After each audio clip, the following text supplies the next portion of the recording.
Hello, Philippines, and welcome to the World News Jam right here on DZRJ and RJTV. My name is Eric Lecain, and we are here to talk about some of the most interesting stories going on around the world this week.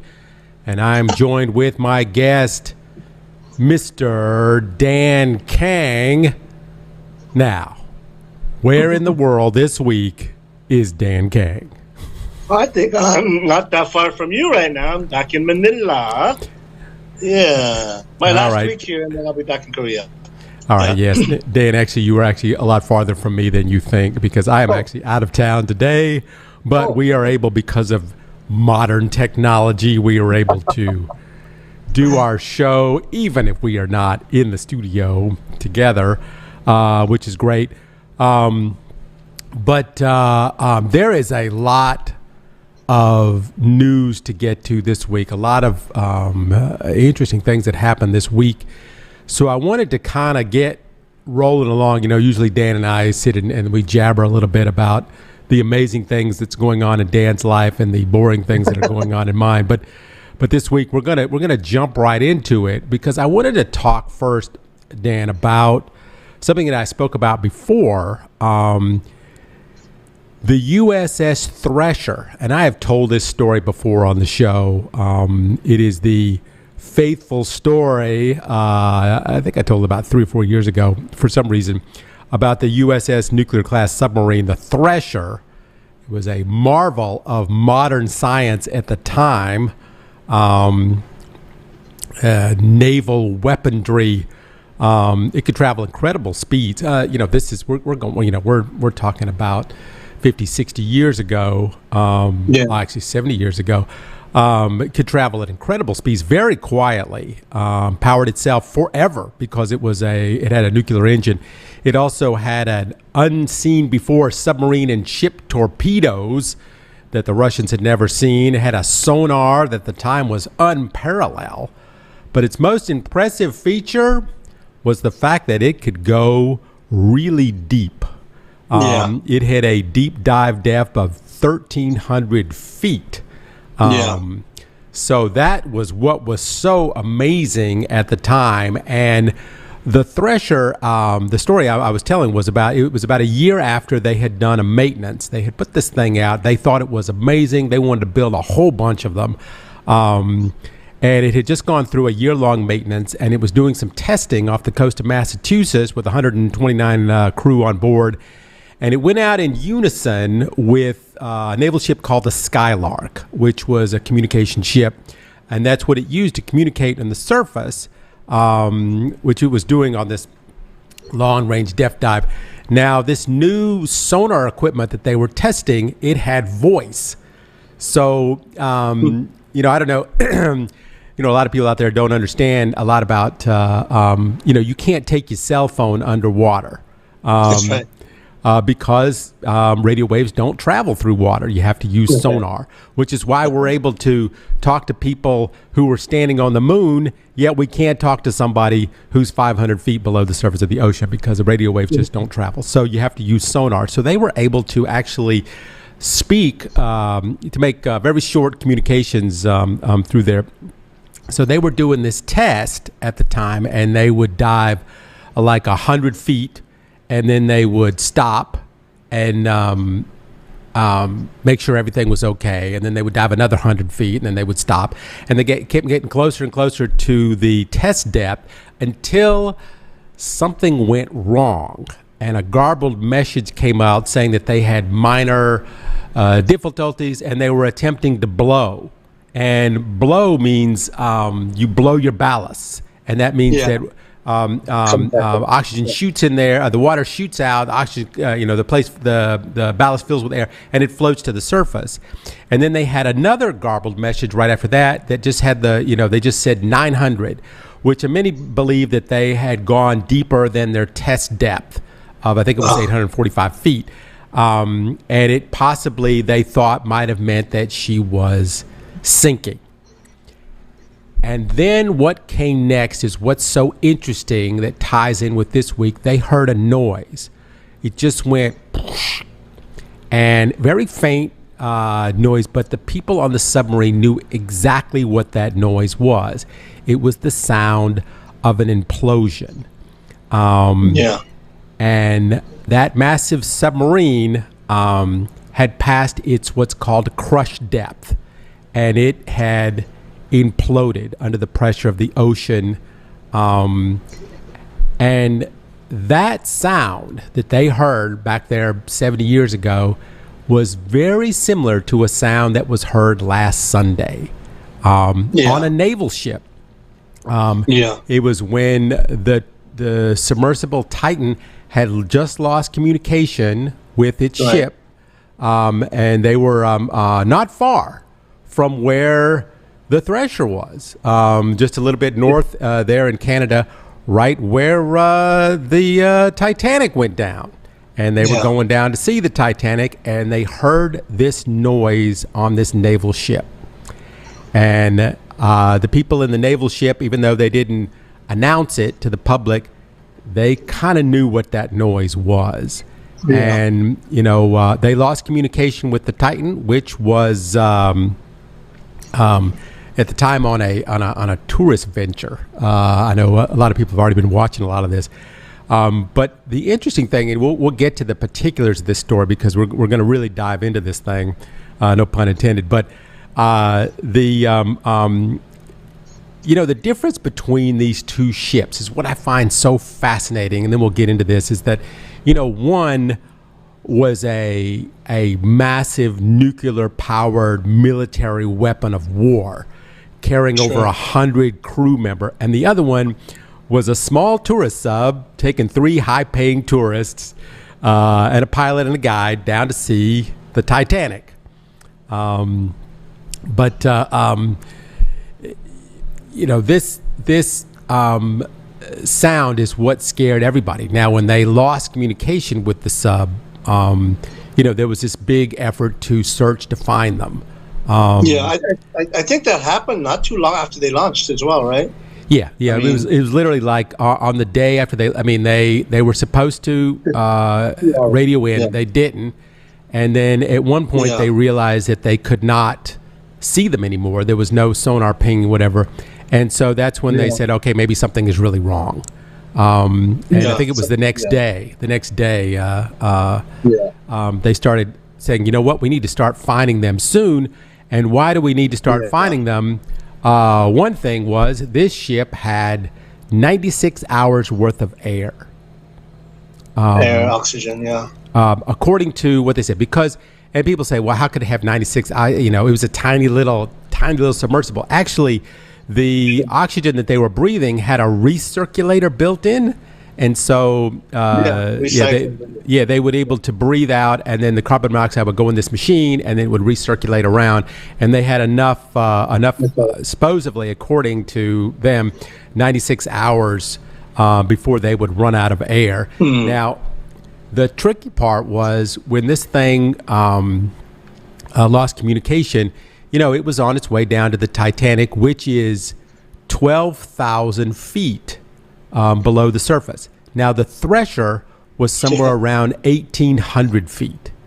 And when the Thresher imploded, what's interesting, you know, because we know a lot about that, we don't know a lot about the Titanic's implosion yet. It's just a lot of guesstimate because it's 12,000 feet below. But when the Thresher, you know, it sprung leaks everywhere. There was electrical fires. They figured out all these things that had happened with it. You know, the pressure. All of a sudden, they lost pressure in the submarine. So of course, everybody's head started to, you know, incredible pain. And then all of a sudden, when the submarine imploded, which is what they heard on the thing, it takes literally a nanosecond. And that massive nuclear sub just crushed like an egg. It was mangled. What they did, they knew that it happened because a giant oil slick managed to float to the top, and when they found it, it was just completely crushed. And why, they're still, they were asking that question, is why was the Thresher submarine in such deep water to do a test? And that's still, something. But deep water test. Why? Okay, it's fine. It's fine to do a test at 845 feet, but why do it in water that's thousands of feet deep if something goes wrong? That was the problem. Something went wrong and they started to sink, and there was nothing they could do about it. And supposedly, according to the investigators, the JAG investigators, is they knew there was nothing that they could do about it, and they're trying everything they can think of. And the submarine is made of, steel. It's going to sink, just like the Titanic. The Titanic, they said, it can't be sunk. It can't be sunk because, when there's a hole in it, the water runs from one part to the other, so there'll always be air, and the ship will always stay buoyant. But it's made of steel, and that's what the guy said. The engineer said on the boat. He goes, in that movie that we all watched, Titanic, he said, "No, it's made of steel. It will sink." Yeah. And it did sink. Yeah. In one of the deepest parts on Earth. So, so this is where we are right now. We just found out, I think it was Friday, that they finally found the parts of the Titan on the bottom of the ocean. And there was, it was just, crushed. Like an egg. Yeah, they started to find the debris and confirming that it was part of that submersible, the submarine. So we're pretty much sure that they're gone now. So, the world was kept in suspense, right? We found new evidence of sounds coming and all of that. Yeah, they thought there was knocking. They thought they heard knocking at one point. On the sonar. And that implosion, like I said, happened only a few hours after they launched. So they probably lost that crew first day. And here we are almost a week later. Yeah. They knew. In fact, I think it was James Cameron, who's the big movie director of Titanic, who also happens to be an expert on deep water diving for whatever reason. He said he knew right away on Sunday when they heard that sound. He said because the naval people did not announce that they had heard a sound that sounded like an implosion. However, because he is so well connected with, they knew in the circles, like they said, hey, you know what? The naval people's like, hey, we heard this sound. Here's what it sounds like. And they played it for the experts, which he was one of. And they're like, hey, we know what that sound is. And you know what that sound is. And, it's the sound of an implosion. Nothing else makes a sound quite like that. And so, this whole thing that happened with the USS Thresher, where it had sprung leaks and water was rushing in, that's not what happened. According, what we know so far, because this particular sub was made of carbon fiber. It was not made of steel, which leads to another part of the story, because this ship was never certified for anything, because what would you certify it with? It's never been, there's only one of a kind. Usually you make these ships are very, very small, and they're round so they can deal with the pressure, and they're made of steel and aluminum and titanium. And this one was made of something else. And so they could never get it certified because there's no benchmark. There's nothing, they don't know. It would take years. It would take years and years to certify it. And the reason that is, and now I listen to all these experts talk about this, the reason that is because you need to send it down and bring it up and see how it is. Like a drone. Send it down drone style and then see what happens. And take it up and see how it is. Because the big issue is that carbon fiber does not bend like steel does, and aluminum. Steel and aluminum have give. Carbon fiber doesn't give. It's there, and then if you ever seen a carbon fiber bicycle, I have many times. You look at a steel bicycle and there's a wreck and it's all bent up and whatever. When a carbon fiber bicycle crashes, it disintegrates.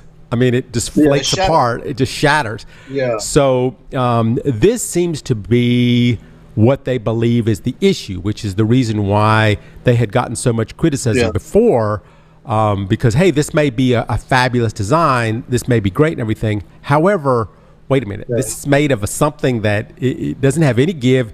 If it has a leak, it's over. And sure enough, that's what they believe. It cracks. First, it cracks. I mean, they use it in aeronautics. That's probably the most common. I mean, we use it in motorcycles all over. Right? Carbon fiber is big with motorcycles, but I mean, it's a great product.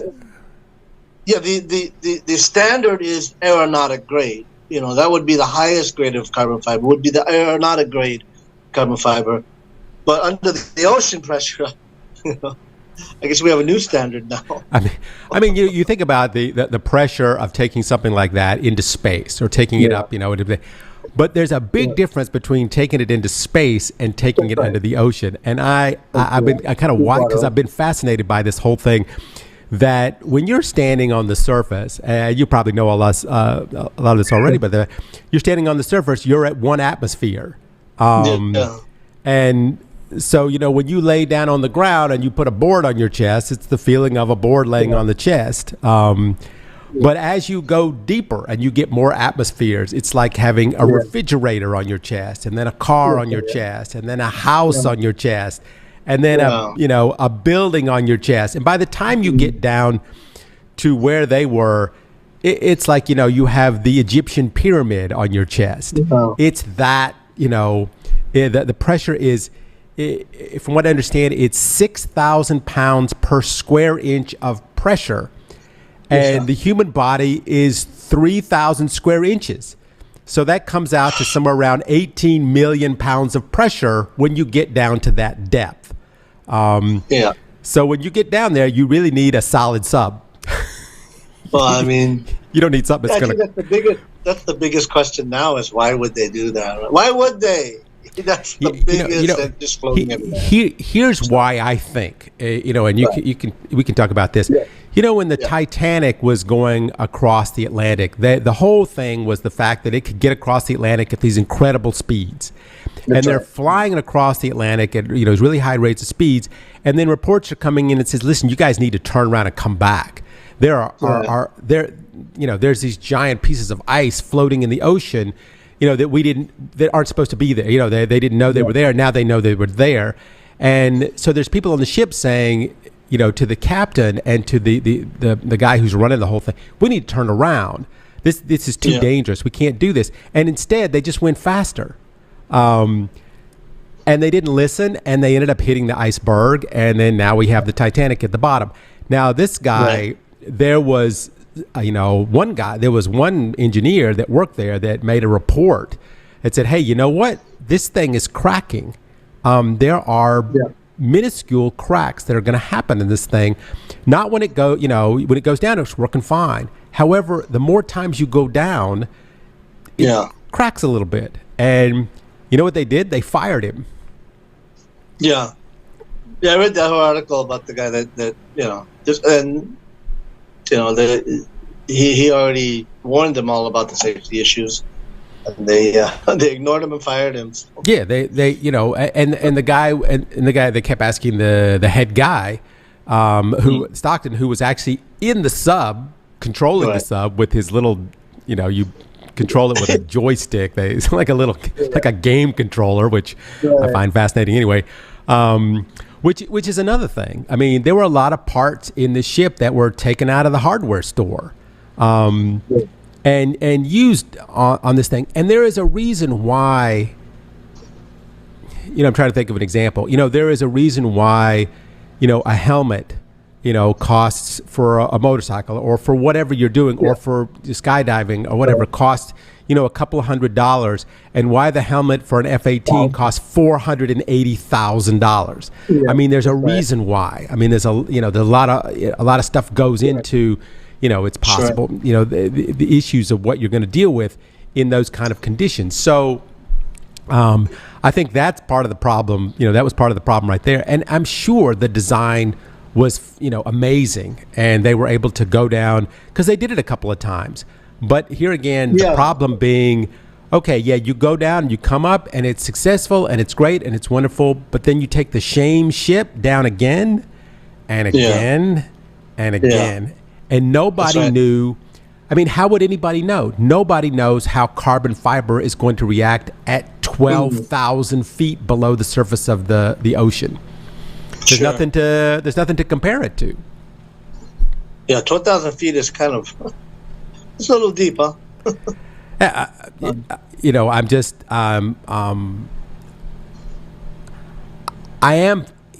understand why the guy was saying, if we get it certified, it's going to take years. And, we need, this is innovation, and, it's interesting too, is, another story I was reading is, the people who really know about this kind of thing are old white men. They were talking about it's like a bunch of old dudes, old scientist guys that really know about that. And he wanted to hire young people, like young, innovative young people. But what he really needed to hire was a couple of old guys to come in and say, hey, you know what? This ain't going to work. And, that was his whole thing. Specialist, I mean, they've seen it. They've been around, So,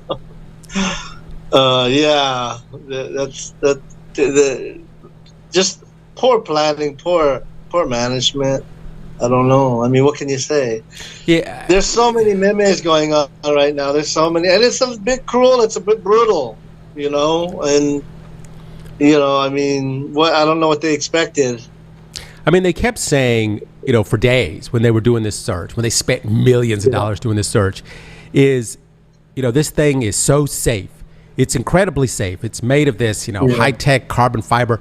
And there's 7 ways to bring it up. And they went through every possible way that they can bring it up. Yeah. Even if everybody in the crew lost consciousness, there was a timer there that would blow the ballasts after a certain amount of time and bring them to the surface. And then they were saying, well, the problem is, if they did make it to the surface, I mean, the area that they're looking in is the size of Massachusetts. I mean, what in the Philippines is that big? The size of like the entire Luzon region. So if they did blow their ballast and they were at the surface, then what do they do? Because the way this thing worked is they had to, drill it together. They had to bolt it down from the outside. So once you're inside, you have no way to get out. So the thing, if they did blow their ballast, they would float to the top and then they would die of suffocation. Because they couldn't get out, to be located which is the same issue. Which is the same issue they had in the beginning with the Apollo moon landing. Is the Apollo? They would go to the moon, which is very dangerous. They would come back, go through the Earth's atmosphere, and then they would splash down in the ocean. Then the boat needed to get to it as soon as possible because it would sink. I don't think a lot of people understood that. Yeah, it was very dangerous. That was one of the most dangerous parts of the flight was after the splashdown. After the splashdown, how quick they needed to get to them. But this was the issue with the submarine too. That the fact that they had no way to open the door from the inside, and this thing had, when they showed it, the middle of it was made of carbon fiber, super thick carbon fiber, 7 inches of glass. It had 2 outer hulls that were made of titanium, and then the pressure area where the 5 people stayed, which was huge for one of those things. Usually those things only hold 1 person, or maybe 2 or 3, and this one held 5. And the people that were in it, this is what's also fascinating, is that, it cost $250,000 to take this ride. So you got to have some cash to be able to do it. Right. And it was the guy, the CEO of the company, this other guy who was the guide, who's known as Mr. Titanic. He's the guy that knows the Titanic ship inside and out. And then were 2 really, really rich guys. One guy was he broke the record for flying a plane around the poles. Just this super rich thrill seeker guy. And the other guy was just this rich Pakistani guy, who also was on the board of directors of NASA's group that looks, that does research on extraterrestrials. I mean, these guys were no, joke. And a young boy who was 19 years old, who was the son of the Pakistani guy. And according to the family of the young boy, he was terrified.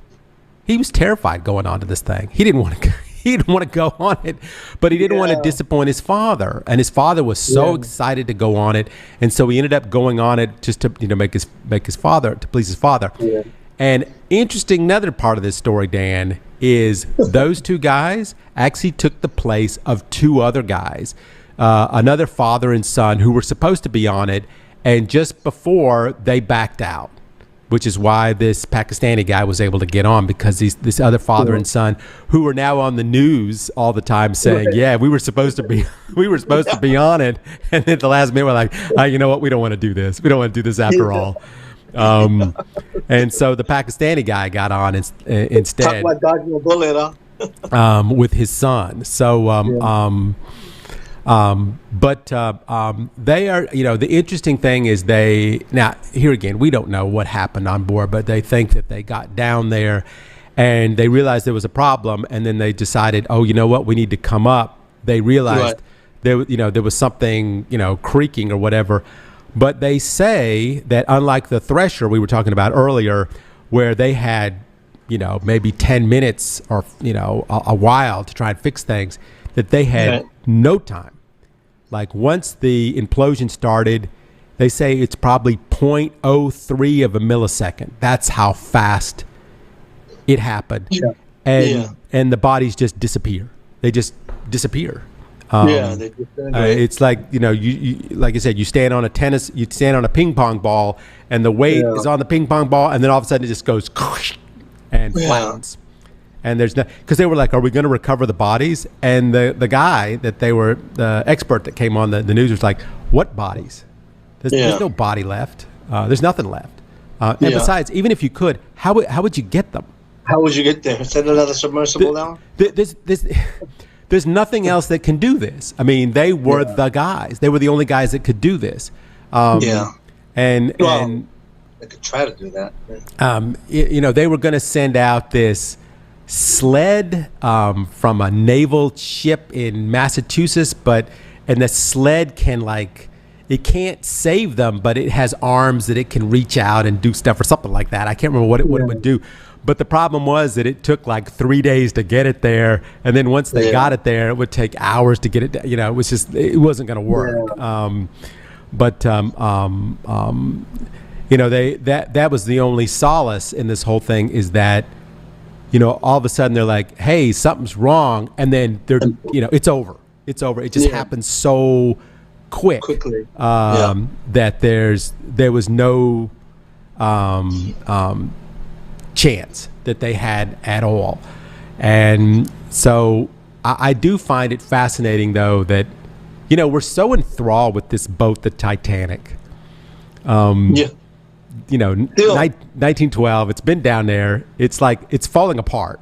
It's going to disappear soon, because there's some kind of bacteria growing on it now or something, and it's disappearing. And so we're just so fascinated by this ship that basically went across the ocean, did not listen to reason, did not listen to what they were supposed to do, and the guy ended up killing more than 60% or 70% of the passengers on the boat, a lot of which went into the water and could have been saved, and then they just didn't go back and get them in time. I mean, it's just a horrible story. And now here it is, somebody doing, ironically, almost the same thing. Yeah. A lot of conspiracy theories coming out soon. I'm sure. I'm sure this ain't over. Listen, I mean, they're going to investigate this thing. We're going to be hearing about this next year. Next year, we're going to be here on the World News Jam going, well, they finally released the report on the Titan, and here's what happened. And what's going to happen is, probably what we thought happened. But right now, they're going to try and see if they can get the wreckage off the bottom, which is no easy feat.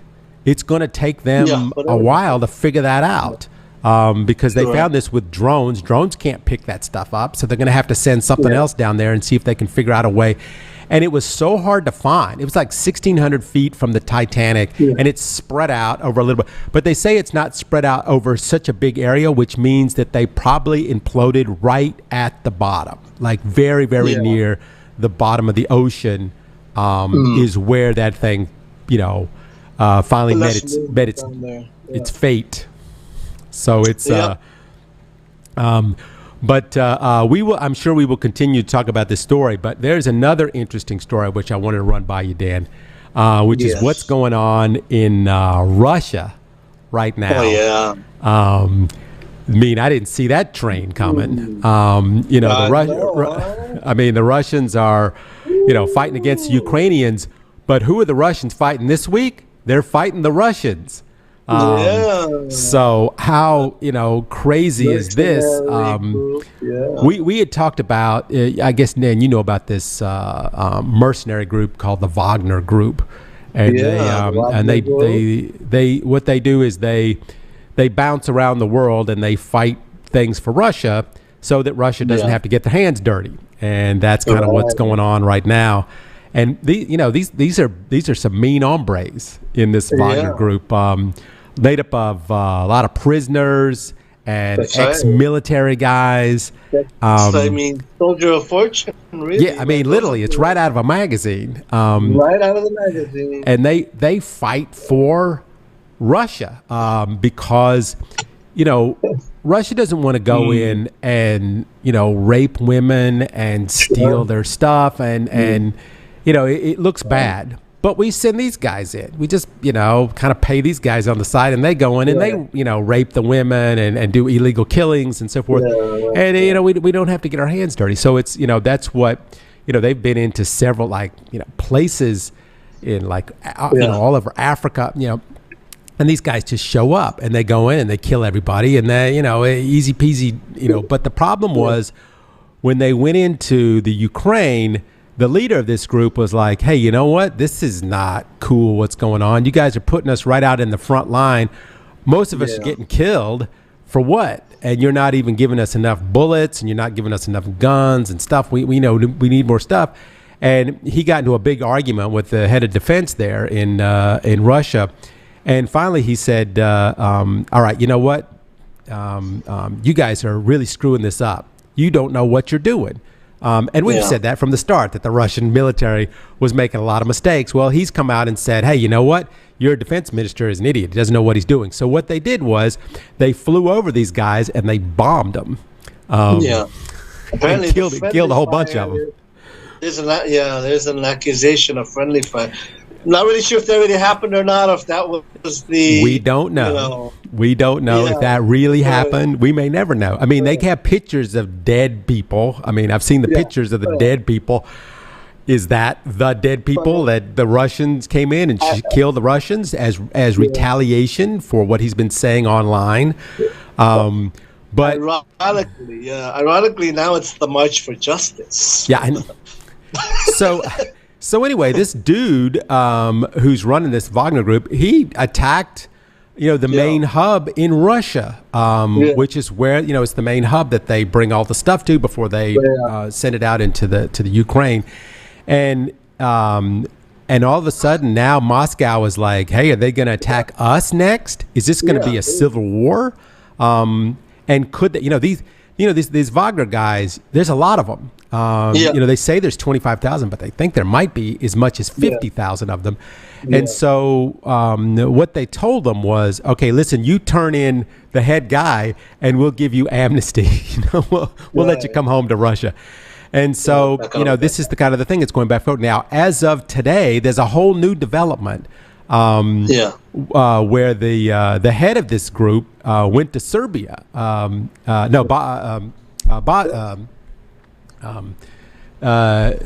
our favorite place in Belarus. So he went there, and he's like, he made a deal. He said, all right, listen, you give us safe haven and we'll back off. And so the president there, who was a big Putin supporter, was like, okay, you know what, we'll work with you. And then just right after that, Putin goes, we're going to kill them all. So I don't know what's going to happen. I don't know what's going to happen exactly. But I think they reversed paths and started marching the other way. They sent out a warning for everybody to stay indoors, and sent out a warning that if you're not involved, just back up and you'll be fine. But they I think they threatened to march into Russia, didn't they? No, well, they went into Russia, and they had a little skirmish there but the issue was that they said that they were going to go to Moscow. I mean, that's what I understand, that they were going to go and take a shot at taking over the government and taking it away from Putin. Let's just use the word coup what it really is. They're attempting a military coup. Attempting a military coup. I mean, who knows coups better than the United States? We're really good. We're really good at coups there, or trying, or doing stupid attempts at coups. Really interesting development going on, and Ukraine has said, we're just gonna watch and observe what's happening. Ukraine couldn't be any happier now than they are to watch the Russians fighting each other. But it's funny. It's funny because we have like politicians in the United States that were like the Russians are they're such hardcore mean guys, and our military is so woke, and they have to be very careful about what they say about each gender and how that comes. But you know what? When you start looking at it, the Russian army is, I have to say, they do kind of look foolish sometimes. They do make a lot of mistakes. And this guy from Wagner's a musician. Wagner was saying, hey, everybody look at these guys. They don't know what they're doing. They're a bunch of idiots, a bunch of fools. They don't know how to do these military operations. And they're not backing us up. And so what he was saying was, we go in, we do all the work, and then they take all the credit because they want to make... they want to do these stupid operations because it's going to make them richer. And this whole thing is about money. And he came out on social media and said, all the big commanders and so forth, especially this one guy that he keeps criticizing, which is the head of defense, is like, they're doing this just because they want to get more money. They want to do this and this. And so it'll make them higher stature, and so they can get more money, even though they're killing Russians. They are literally putting Russians in a place where they can't win. And so it's important to notice that this criticism isn't coming from just someone that's, inexperienced or doesn't have any actual merit. This guy is, he's the head of a operations group that's been everywhere. That criticism isn't coming from just a keyboard warrior. You know what I mean? He's the guy that literally is doing the, he's taken over towns, town by town by town in the Ukraine. And what he's mad at is that he keeps taking over these towns, and his guys keep getting killed, and somebody else is getting credit for it. And they keep putting him in these situations. So according to what he says, that they can take credit for it and make more money. And he's just like, all right, that's enough. We're not doing it anymore. In fact, here's what we're going to do. We're going to turn and we're going to go back toward Russia, and we're going to take over Russia. And this guy's supposed to, he's supposed to be friends with Putin. Anyway, Putin's in a bit of trouble right now. People are wondering like how he's going to deal with this. Yeah, huge development. Ukraine couldn't be happier, I'm sure. Ukraine's like, Ukraine is probably going, I cannot believe this. Could you guys believe? They're probably sitting around the boardroom going, can you believe this? I can't even believe this is happening. And they have actually put out the statement that we're just going to watch and see what happens. Why not? Why get in the middle of this when you can just let them fight each other? So we'll see how this is one of those stories that develops daily. So we will see what happens. But you know what it reminds me of? It reminds me a lot of what's going on in the United States right now. And, of course, the United States is just insane right now. But our good old boy Trump is in trouble again.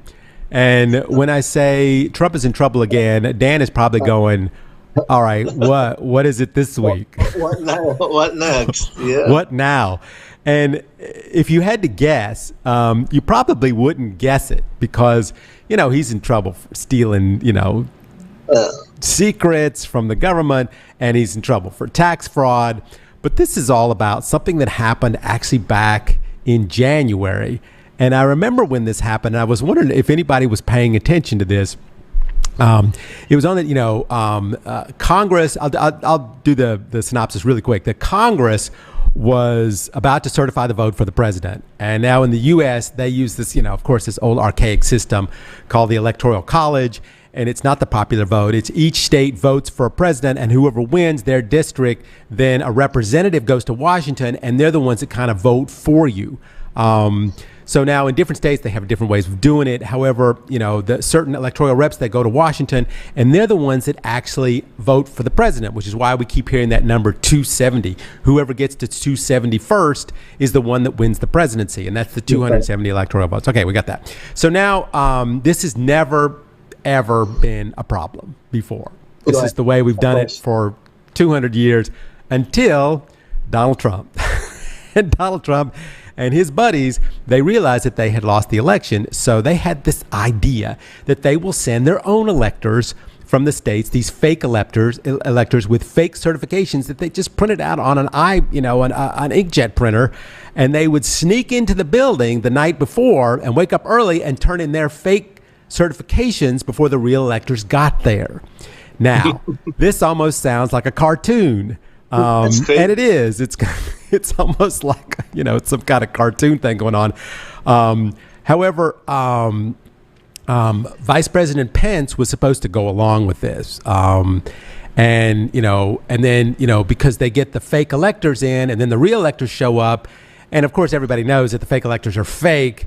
But he has to go, well, we need to check it out first. We need to see, so we need to delay the vote. And so if you delay the vote long enough, then it goes to Congress. And then Trump was saying that if Congress was the one that had to decide, that they would decide for him because they had enough people in the Congress to do it. And then it would all go into chaos. And then no one would ever be president. And then they'd have to do it over, something like that. So anyway, it's something you might see in Africa under an authoritarian thing. So anyway, Vice President Pence explained he can't do this even if he wanted to, which is why, the crowd went to the Capitol on January 6th and were yelling the words, "Hang Mike Pence," because he wouldn't go along with it, because according to Mike Pence, he couldn't.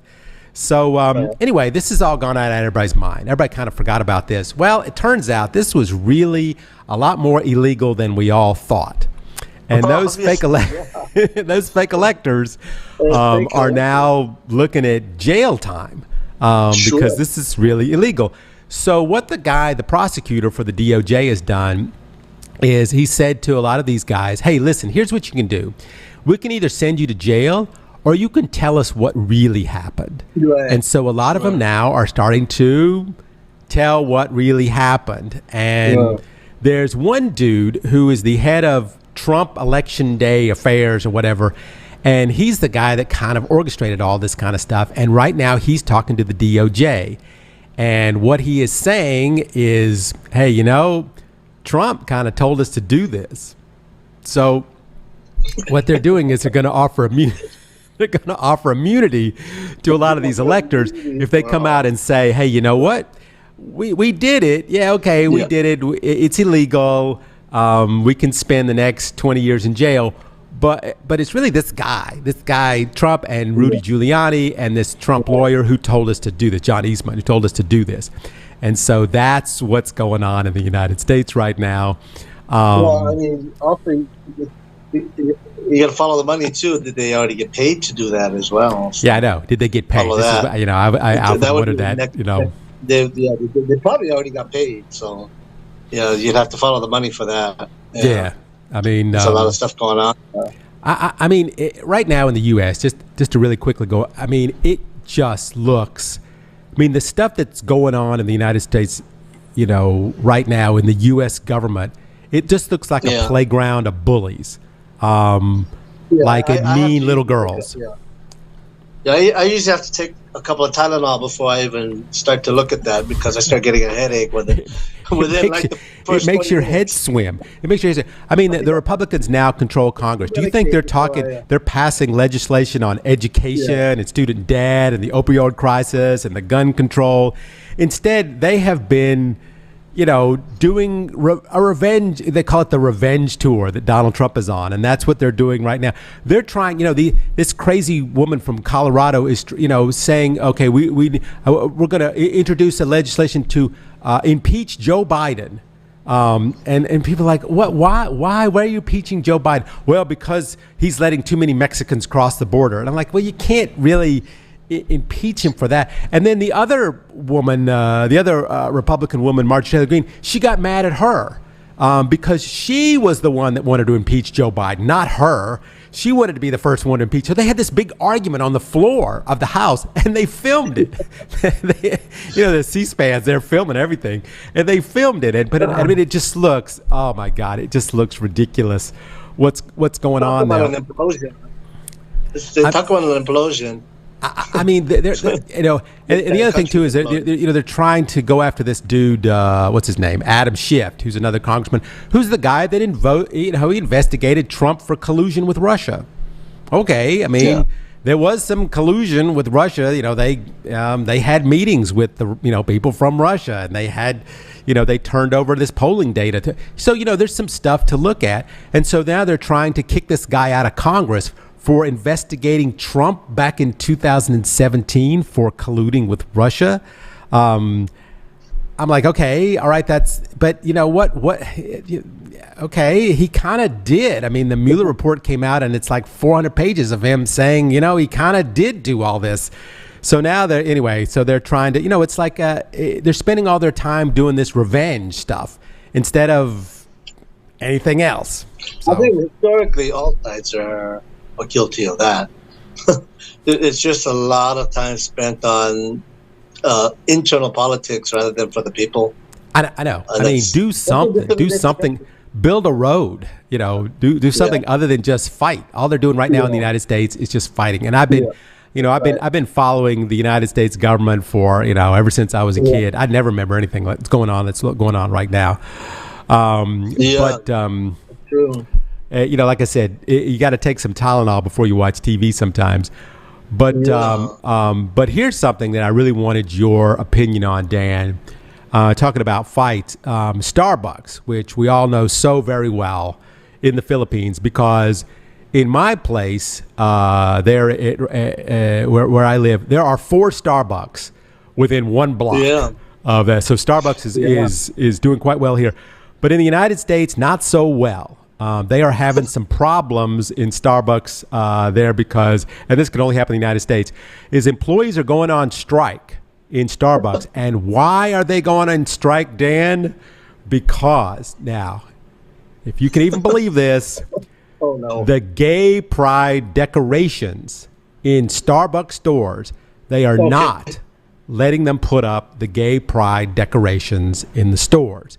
So the 150 unionized Starbucks of the United States are going to go on strike because they say this is a hypocritical treatment of the I had to write this down, the LGBTQIA plus workers. So that is the I know. I got to look these things because they keep changing them. So this is the lesbian, gay, bisexual, transgender, queer, or questioning, could be either one, intersex, asexual, and then sometimes they add the 2S for two-spirit. So anyway, they're about to strike. But which, by the way, I was like, why is there no P? Because I keep hearing the word pansexual, but pansexual is someone that's attracted to all of them, like all letters. So they're all encompassing. Yeah, they're everything. By the way, I didn't even know what asexual. I thought asexual was for lizards, but it turns out it's not. You can be asexual as well, which means that you're not attracted to anything. And Oh, okay. Intersexual, which also I had to look at. I'm really behind. I'm really behind on my letters here. Intersexual is someone born with biological characteristics of both sex. So okay. I don't know exactly what that is, but okay. All right. That's fine. Okay. And I wanted to look up, I thought that the plus means that they included fat people. I mean, wouldn't you think that they add the plus on the end? Plus. And I thought, right. Well, that must be for people like me, that some days you're plus because you look down and your stomach is sticking out, but it's not. It's not that. It's someone who it's everybody else. It's plus. That's so it encompasses everybody. When A has a baby with O, that becomes a plus. When the asexual and the O-sexual have children, that's a plus. They're encompassing there. Okay. Anyway. All right, we're getting in trouble for that one. And there was some that I think are going to get added. That gender fluid, which I had never heard gender fluid before, is someone whose gender shifts. They can be a man one day or a woman the next. So better be careful. We don't want to get canceled here. I know we don't want to get canceled. I do a lot of stories on the transgender community because I support the transgender and the gay community a lot. So we do a lot of stories on them. I just was like, when I saw this, I'm like, okay, first of all, for someone who does a lot of stories on these things, I didn't even know what some of these letters were. Yeah. And then the fact that they are striking their business because they're mad about the decorations. Yeah, that's and sometimes wait till Christmas comes. Yeah, this is what they're saying. They're hypocritical because they allow for decorations on other days, but why not on Gay Pride Day? Okay. So it has to go do with Gay Pride Day. Okay. Yeah. So anyway, 22 states across the United States, employees say they are not being allowed to decorate their store with gay pride colors, and this is unfair labor practices. And they think 3,500 workers have said they are joining the strike, and the numbers could reach 200 stores. Wow. The gay community is outraged at the corporate giant for not including them in their policies of decorating holidays. Oh, is that an actual holiday? Is that a national holiday? I don't want to get that wrong. I don't think it is a national holiday. I think it's it's a cultural holiday. Cultural holiday. But anyway, I mean, and Starbucks, Starbucks, they had to say it. They said, listen, we are completely supportive of the gay community. We have always supported the gay community. However, you just can't put up your decorations because we can't allow them to put up decorations because, what if there's Nazi Day and they want to put up their decorations? We can't just do that. There's a point there. I really wish they could all come take a trip to the Philippines, because Philippines has to be one of the most gender liberated countries I've ever visited. Really, one of anyway.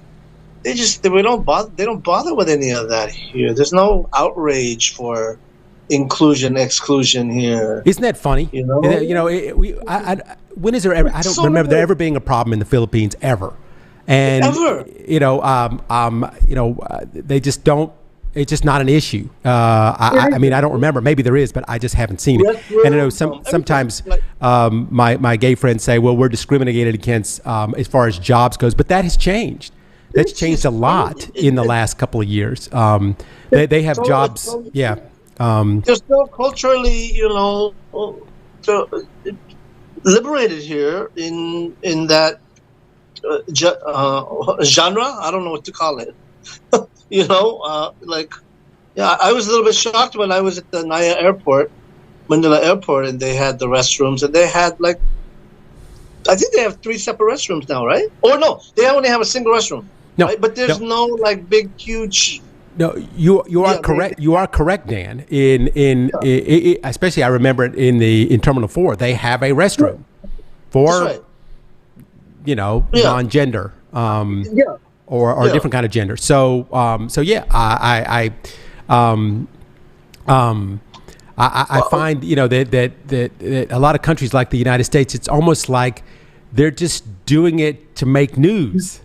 It's just ridiculous outrage over, like, you know, you called me a she, and there's outrage. It's just crazy here. And a lot of it has to do with one other issue too. And I have to say, you know, not that I would back the corporate Starbucks about anything, but Starbucks is saying, hey, you know what? If we did this, what could be the ramifications of this? Look at what happened to Target and Budweiser. When Target and Budweiser had, you know, some transgenders doing commercials, whatever, Target has been, you know, physically attacked.